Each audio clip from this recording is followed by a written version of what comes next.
आम्ही MSCB कार्यालयात आलो होतो।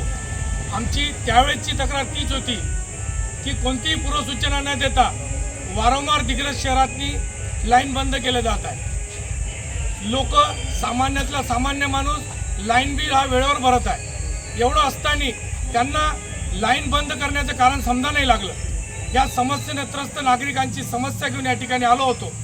आजही पुन्हा आठवड्याभरानं आलो, परंतु परिस्थिती जैसे ते आहे, कोणत्याही प्रकारची यांनी सुधारणा केली नाही। माझ्या बाजूला सहाय्यक अभियंता वैष्णव साहेब आहे, यांच्याशी आमची आज चर्चा झाली की ही वारंवार जर अशा पद्धतीची लाईन बंद होत असेल तर यानंतर आम्ही कोणत्याही प्रकारची सूचना न देता तीव्र आंदोलन उभं करू। आमच्या या मागणीला घेऊन आज भारतीय जनता पार्टीसोबत इतर सर्व पक्षाचे पदाधिकारी यांनी या भावनेचा विचार करून, लोकांच्या समस्येचा विचार करून या तापत्या उन्हाळ्यातनी लोकांच्या ज्या काही त्रास होत आहे त्या त्रासाला समोरून आमच्यासोबत उभे झाले।